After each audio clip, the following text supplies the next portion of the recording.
Hello friends, welcome back to the channel. तो कैसे हैं आप लोग? आई होप आप लोग बहुत ज़्यादा अच्छे होंगे, प्रिपरेशंस को बहुत अच्छे से कर रहे होंगे। ठीक, तो जैसा कि थंबनेल से पता ही चल गया होगा, टाइटल से वीडियो की, इस वीडियो में हम लोग उन टू बुक्स की बात करेंगे जिनको पढ़ के और अदर सोर्सेज को जिनको पढ़ के आप जीएस में 30+ मार्क्स ला सकते हैं बीपीएससी टीआरई 4 में। जो वीडियोस मेरी पहले से देख रहे हैं उनको ये बात पता होगी कि मेरा टीआरई 3 में 6 to 8 इंग्लिश में सिलेक्शन हुआ, मेरी रैंक 94th है। ठीक है, मेरे मार्क्स 86 थे, जिसमें से 59 मेरे सब्जेक्ट के मार्क्स थे एंड 27 मेरे जीएस से मार्क्स आए थे। आप लोग यहाँ से समझ सकते हैं, क्योंकि जिसने भी 6 to 8 इंग्लिश और टीजीटी इंग्लिश दिया है उसको पता है कि पेपर कैसा आया था। एकदम मतलब अनएक्सपेक्टेड, मतलब कुछ भी आप सोच भी नहीं सकते थे कि ऐसा, मतलब ऐसा पेपर दे देंगे वो लोग। ठीक है, जब मैंने पेपर लिया, मतलब 6 to 8 में मेरा था, तो जब मैंने पेपर देखा एंड 35 क्वेश्चंस वहाँ पे लिटरेचर के आ गए थे। ठीक है, जबकि दो पिछली बार तो लिटरेचर का एक भी क्वेश्चन नहीं था और एकदम सोचा भी नहीं गया था कि लिटरेचर वहाँ पे आना है। तो जब 35 क्वेश्चन लिटरेचर के देखे मैंने, तो मुझे एक समय के लिए लगा कि कहीं हमको टीजीटी का पेपर तो नहीं दे दिया। मतलब एक दो बार मैंने उसको पलटा, फिर मेरे पीछे एक भैया बैठे हुए थे, तो मैंने उनसे कहा, मतलब मैं बोलने वाली, मतलब उनसे कहा नहीं, मैं बोलने वाली थी कि कहीं हम लोग को टीजीटी का पेपर तो नहीं दे दिया। फिर दिमाग में आया कि या तो टीजीटी का है ही नहीं है, तो हमें टीजीटी का पेपर कैसे दे देंगे।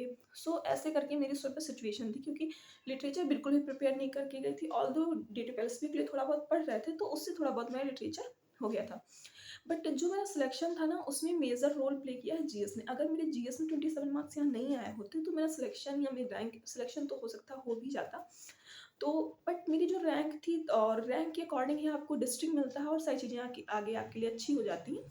मुझे ना इतनी अच्छी रैंक मेरी आती, ना मुझे मेरी मनचाही डिस्ट्रिक्ट मिलती, और आगे भी चीज़ें मेरे लिए थोड़ी-थोड़ी तो मुश्किल ही कर हो जाती, ठीक है?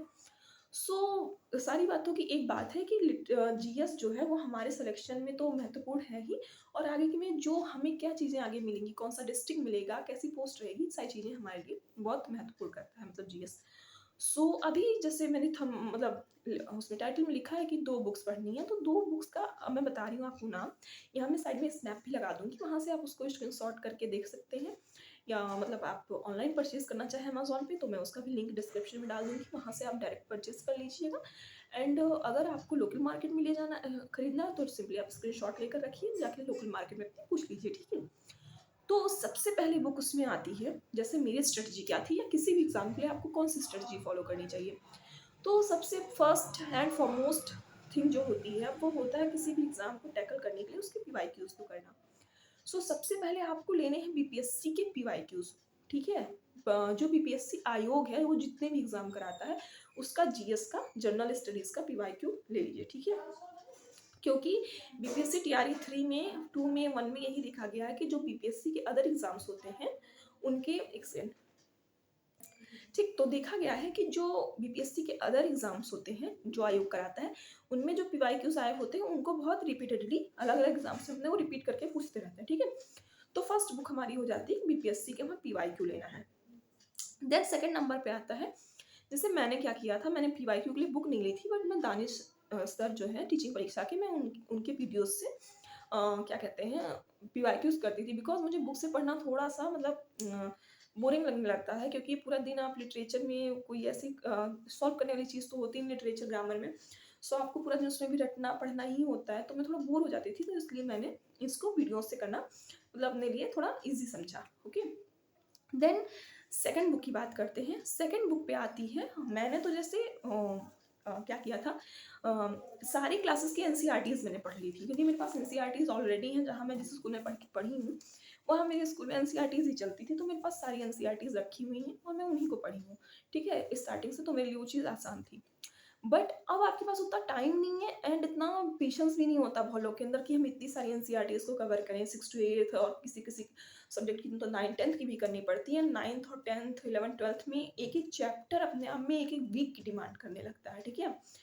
वहाँ पे आपके लिए थोड़ा प्रॉब्लमैटिक हो जाएगा कि आप इतनी सारी चीज़ें अब इस लास्ट मोमेंट पे नहीं कर सकते हैं। तो उसके लिए आपने करना है कि एक कोई एनसीईआरटी सार, ठीक है? जिसमें एनसीईआरटी का कंक्लूज़न दिया रहता है। मतलब कंक्लूज़न इन द सेंस कि कहानियाँ और पिक्चर्स को हटा-हटा के जो भी इम्पोर्टेंट पॉइंट्स होते हैं, उनको इजीली लिख दिया जाता है, ठीक? तो आपको ऐसी कोई बुक ले लेनी है, जिससे आप एनसीईआरटीज़ को पढ़ सकें। क्योंकि आप पीवाईक्यू उठा के देखिए, तो 90% क्वेश्चन्स आपको एनसीईआरटी से मिलेंगे, ठीक है? किसी भी बीपीएससी का कोई भी एग्ज़ाम, तो उसमें 90% जो क्वेश्चन्स होते हैं, वो एनसीईआरटी के रहते हैं। 10% में आता है एससीईआरटी, ठीक है, जो वहाँ की स्टेट बुक्स चलती हैं उनसे क्वेश्चंस रहते हैं, ठीक है। तो आपका प्राइम फोकस अभी के लिए होना चाहिए एनसीईआरटीज़, जो कि आप कर नहीं सकते तो उसके लिए आप एक एनसीईआरटी सार की बुक ले लीजिए। And the second thing is BPSC की पीवाईक्यू, उसके लिए आप एक बुक, मैं दोनों की स्नैप यहाँ लगा दूँगी, आप यहाँ से ले लीजिएगा, ठीक है। एंड इसके बाद कोई बुक आपको दूसरी बुक नहीं परचेस करनी है। इसके साथ-साथ आपको क्या करना है ताकि आपके ज़्यादा से ज़्यादा मार्क्स आ जाएँ, ठीक है? तो उसके लिए आपने करना है कि करंट अफ़ेयर्स करते रहने, करंट अफ़ेयर्स डेली के डेली करने हैं, कोई बुक नहीं परचेस करनी है, ठीक है? एक चैनल है नेक्स्ट एग्ज़ाम यूट्यूब पे, एकदम फ्री 10 से 15 मिनट का उनका डेली का सेशन रहता है। आप उसको बड़े आराम से कर सकते हैं, ठीक है? वहाँ से आपका करंट आराम से कवर हो जाएगा। फिर बात करते हैं मैथमेटिक्स की। तो अगर आपने मैथमेटिक्स कभी किसी एग्ज़ाम के लिए पहले से पढ़ रखा है, ठीक है? लाइक मैंने पहले क्या कहते हैं एसएससी के लिए किया था एंड यूपीएसआई के लिए किया था, तो मेरे नोट्स काफ़ी अच्छे से हैं और मेरे लिए थोड़ा ईज़ी था मैथ्स, ठीक है? तो मैंने मैथ्स के लिए कुछ भी नहीं किया और यहीं से मैथ्स हो जाता है। बट अगर आपने कभी भी मैथ्स नहीं पढ़ी तो भूल के मैथ्स को मत टच करिए। बिकॉज़ मैथ्स बीपीएससी इतना मतलब आप उसपे कुछ भी गेस नहीं लगा सकते कि बीपीएससी क्या पूछ ले।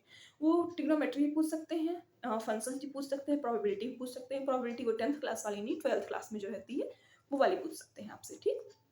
तो मैथ्स के लिए एकदम इत्तो सा भी नहीं हेडेक लेना है। आराम से जितना भी आप कर पाएँगे वहाँ पे, उसको कर लीजिएगा, ठीक है? तुक्का लगा के कर लीजिएगा, ठीक है?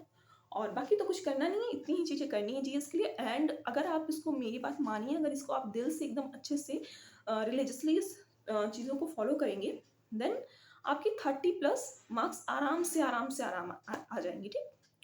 So that's all for this video. अगर आपको अभी भी कोई क्वेरी रहेगी, देन आप कमेंट सेक्शन में लिखिएगा, मैं आपको रिप्लाई करूँगी। Thank you so much, stay connected with me.